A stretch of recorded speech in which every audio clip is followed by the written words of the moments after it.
keep sinking into your blue, yeah, I keep sinking into your... Bonjour YouTube, nous allons traiter aujourd'hui des formats photographiques.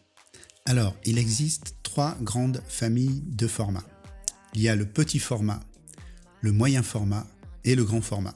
Pour simplifier, on va dire qu'en numérique, il n'existe pas de grand format numérique. Le petit format a pour taille maximale 24 mm par 36 mm et les tailles sont exprimées en millimètres. Ensuite, au-dessus du petit format, il y a le moyen format, qui est donc un format plus grand que le petit format.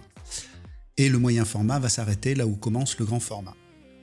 Le grand format commence à 9 par 12 et ça c'est en centimètres, 9 cm par 12 cm.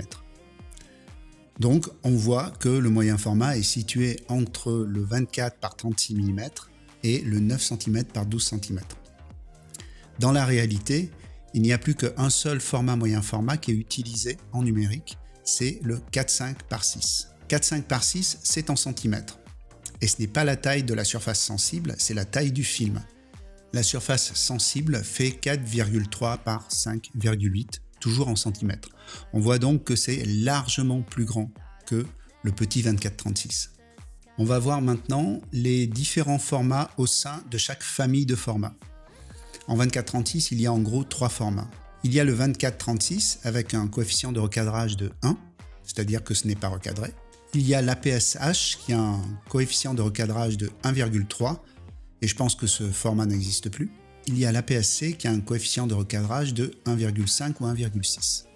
Pour ce qui est de la taille de ces capteurs, le 24-36 fait 24 par 36, l'APS-H fait 19 par 29 et l'APS-C fait 23 par 16. Et bien sûr, en dessous, il y a tous les petits capteurs ou les micro-capteurs, par exemple le micro 4/3 qui est vraiment un tout petit capteur. De toute façon, vous verrez en comparant les différents formats que le 24-36 lui-même est déjà un petit capteur. En moyen format, je vais parler des principaux capteurs qui existent. Il y a tout d'abord le capteur 4-5-6 qui en fait 42 par 58. Il y a un capteur plus petit qui est 36 par 48. Et vous voyez que c'est en fait exactement deux capteurs 24-36 qui rentrent dans ce format. Donc c'est deux fois plus grand qu'un 24-36. Et pourtant ce n'est pas le capteur le plus grand en moyen format. Et il y a des capteurs plus petits, toujours des capteurs moyen format, mais capteurs plus petits encore, qui font 33 par 44. On va appeler ça des petits capteurs moyen format. Alors 33 par 44 c'est un gros capteur, mais par rapport au 4-5-6 moyen format, c'est un petit capteur. Les moyens formats Fuji, par exemple, sont des moyens formats à petit capteur. Il n'existe pas de moyen format à grand capteur chez Fuji. Chez Hasselblad, la gamme X, c'est également du petit capteur. Il n'y a que deux marques qui font du moyen format à grand capteur. C'est Hasselblad avec la gamme H et Phase One. Phase One décline plusieurs marques comme Mamiya ou Leaf, mais basiquement, c'est du Phase One. En ce qui concerne le moyen format à petit capteur, personnellement, je classerais ça dans du 24-36 à gros capteur plus que du moyen format. Alors attention, c'est pas de l'élitisme, c'est juste une question de rendu. On peut avoir de très beaux rendus avec du petit moyen format, mais en termes d'ambiance, de modelé, de rendu, on n'est pas en moyen format, tel que moi je le connais avec des gros capteurs. Donc les marques comme Fuji et Hasselblad font de la promo sur leur moyen format à petit capteur. C'est normal parce que ça reste abordable. Chèrement abordable, mais abordable quand même. Parce que des gros capteurs moyen format, ça coûte entre 30 et 40 000 euros le boîtier, sans objectif. C'est pour ça que ces deux marques essayent de promouvoir ces capteurs moins chers. Il faut savoir qu'en termes de qualité, le capteur CCD de grande taille en moyen format ou le 36-48 en technologie CCD, c'est de très très loin ce qui se fait de mieux en termes de colorimétrie et en termes de rendu. On est très loin du 24-36, on est vraiment dans du stratosphérique. Ce n'est pas en regardant les spécifications techniques que vous vous en rendrez compte. Il n'y a que à l'œil que ça se voit. Et puis effectivement aussi quand on traite un fichier dans Lightroom par exemple, un fichier de cette qualité, on s'aperçoit tout de suite de la qualité de la couleur notamment. Moi, j'ai pas trouvé d'équivalent. Je ne connais aucun équivalent en termes de qualité couleur à ces capteurs CCD qui sont des technologies complètement dépassées maintenant, mais il n'empêche que ça reste de très très loin ce qui se fait de mieux. De très très loin ce qui se fait de mieux. J'insiste lourdement là-dessus. Attention, je ne fais pas de snobisme moyen format. Je vous relate juste ce qu'il en est de la réalité. J'ai travaillé avec tout ce qui se fait de mieux en photo. J'ai travaillé en 24-36 en photo et je travaille toujours en 24-36 en photo. Donc ça ne veut pas dire que le 24-36 c'est pas un bon format. Loin de là. C'est un excellent format. Et en 24-36, on fait des choses qu'on ne peut pas faire en moyen format. Mais attention, en moyen format, on fait beaucoup plus de choses que ce que la plupart des gens pensent. On peut tout à fait aller crapahuter dans les rochers en bord de mer avec du moyen format. Le moyen format, c'est pas fait que pour faire du studio sur un pied. Ça s'utilise à main levée, ça s'utilise en lumière naturelle, ça s'utilise au flash, et ça peut même faire des choses au flash que seul le moyen format avec des optiques à obturation centrale permet. Ça, on aura l'occasion d'en parler dans d'autres vidéos. Je ne vais pas rentrer dans les détails là parce que c'est déjà suffisamment technique sans qu'en plus on en rajoute. Mais j'aurai l'occasion de vous parler de la lumière mixte, donc du mélange lumière naturelle plus flash, et de comment le pratiquer au moyen format avec des optiques à obturation centrale. Et non, ce n'est pas comparable avec la technologie HSS des flashs modernes. Le moyen format avec objectif à obturation centrale plus un flash ordinaire, ça va beaucoup plus loin que ce que peut faire le HSS. Ce n'est pas par hasard si ces formats existent encore. C'est simplement parce qu'ils sont les seuls à pouvoir faire les choses comme ils le font. En ce qui me concerne, j'ai eu du 36-48 en 22 millions de pixels et du 42 par 58 en 60 millions de pixels sur deux gammes. J'ai eu un H4D et un H5D. Voilà, ça c'est pour le moyen format. En 24-36, je travaille avec des boîtiers Canon. Donc je le répète, je ne suis pas contre le 24-36, pas du tout. Au contraire, j'aime beaucoup le 24-36 et je m'en sers pour d'autres choses que ce que je fais au moyen format. Alors je voudrais parler maintenant du terme full frame parce qu'il y a une énorme incompréhension sur ce terme et que malheureusement cette incompréhension est rentrée dans le domaine public carrément. C'est-à-dire que la même erreur est répandue par les marques, les magazines, les livres, etc. Donc on va juste clarifier ça. Full frame, ça veut dire que le capteur dont on parle remplit entièrement la taille du format dont on parle. Donc par exemple, en 24-36, un full frame 24 par 36 fait 24 par 36. Un APS-C ne fait pas 24 par 36, il n'est donc pas full frame. Full frame ne veut pas dire 24-36. D'ailleurs, il existe du full frame en moyen format. Pour simplifier, je ne vais pas rentrer dans les détails, mais vous avez un capteur qui remplit entièrement le format disponible 4.5.6, et puis vous avez des capteurs plus petits, j'en ai déjà parlé avant. Le 36-48 par exemple, il a un ratio de 1,25 par rapport au moyen format 4.5.6. Donc il est légèrement plus petit. Il faut bien comprendre que ce terme de full frame, ce n'est pas de la photo, c'est du marketing. C'est un terme qui a été inventé au moment de l'arrivée du numérique pour essayer d'expliquer, maladroitement à mon avis, le fait qu'on pouvait avoir des capteurs plus petits pour un format donné. Pour ne pas se prendre la tête, il suffit simplement de donner la taille du capteur. Tout simplement, il n'y a pas besoin de dire full frame. Il suffit de dire 24-36 ou APS-C puisqu'on leur a donné un nom ou APS-H. Mais on n'a pas besoin d'utiliser le terme full frame. Lorsque ça a été inventé par le marketing et par les journalistes, c'était incroyablement snob. Ok ? Donc si vous ne voulez pas être snob, utilisez le terme 24-36 qui est un terme de photographie et qui désigne le format. Full frame ne désigne pas un format. En France, on a fait le pire du pire, c'est-à-dire que on a traduit full frame. Et en plus, on l'a mal traduit. Et on l'a traduit par plein format, ce qui laisse croire que c'est un format, ce qui n'est pas du tout le cas. À la limite, quand on utilise full frame ou plein format, on s'en fiche, c'est pas le problème. Ce n'est qu'un mot. Ça met les gens dans la confusion parce que les gens croient que plein format est un format. Et on en arrive à des trucs aberrants du genre le plein format, c'est plus grand que le moyen format. Ça, je l'ai entendu de très nombreuses fois. Donc ça veut dire que ça met simplement les gens dans la confusion. Il suffit de dire 24 par 36, tout simplement. On voit bien que 24 mm par 36 mm, c'est bien plus petit que 4 cm 5 par 6 cm. Voilà, ça résout le problème.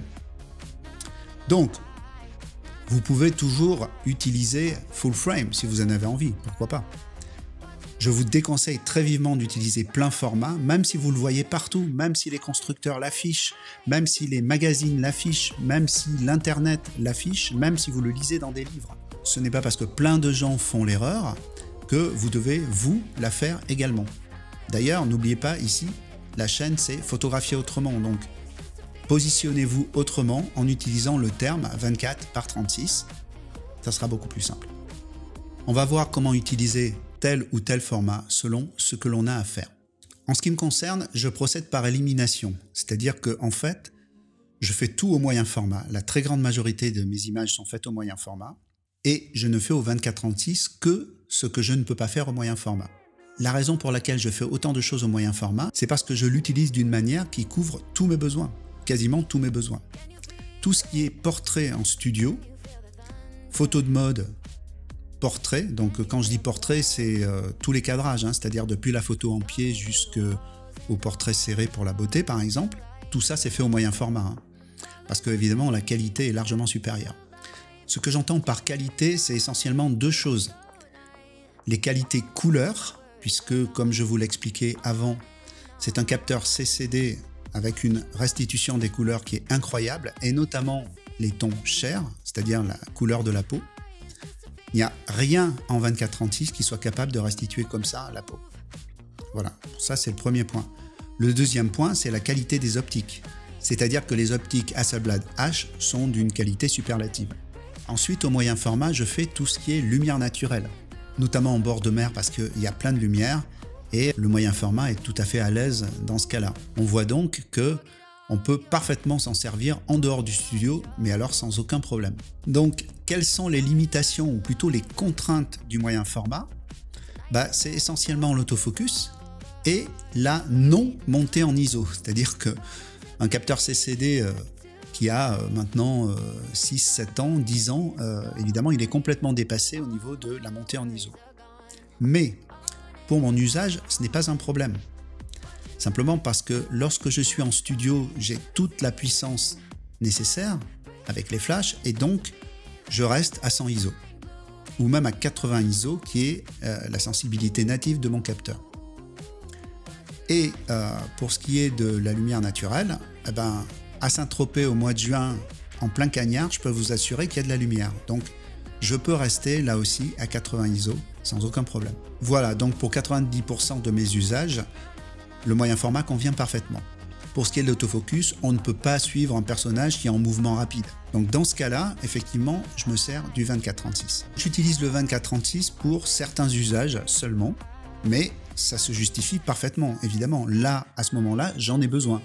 Notamment pour le reportage lorsque j'en fais, pour les sujets en mouvement et pour la montée en ISO si nécessaire. J'ai prévu d'autres usages à l'avenir pour le 24-36 et notamment la photographie avec des optiques anamorphiques. Je vous en reparlerai à l'occasion.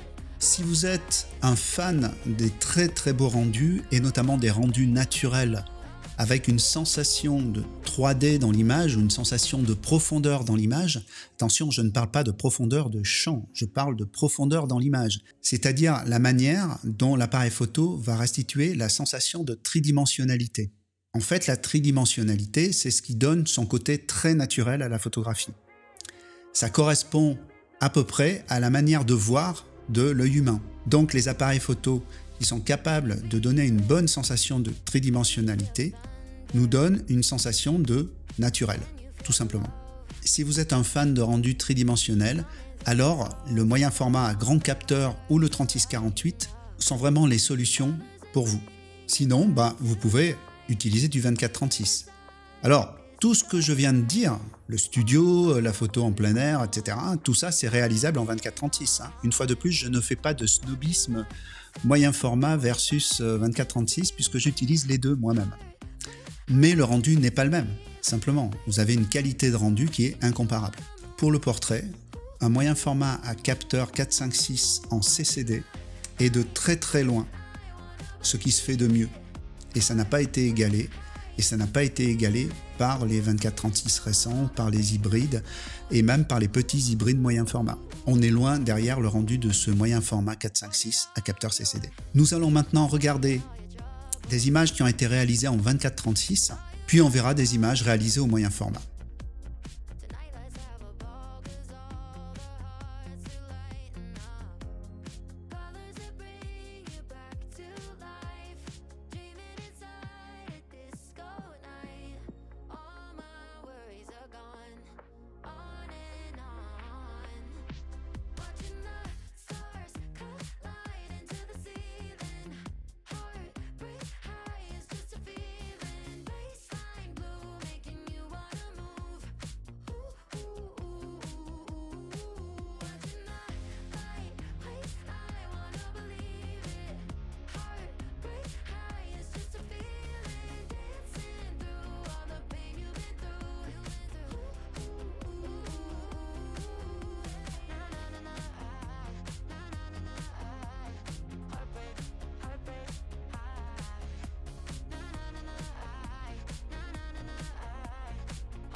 Je profite de cette vidéo pour vous faire un petit rappel sur la sortie des cours online et notamment la sortie du cours vidéo en ligne sur la direction du modèle qui a été extrêmement demandé et qui est un cours qui a beaucoup de succès. Je vous rappelle que vous avez à votre disposition des tutoriels. Je vous mets le lien en dessous. Voilà. Je tenais à vous remercier pour l'intérêt que vous portez à cette chaîne YouTube. La chaîne se porte très très bien et c'est grâce à vous. Cette vidéo est maintenant terminée. Alors, vous pouvez mettre un j'aime si vous l'avez apprécié. Et dans tous les cas, vous pouvez vous abonner. Comme ça, vous recevez les notifications concernant les nouvelles vidéos. Et puis surtout, le plus important, n'oubliez pas, restez frais.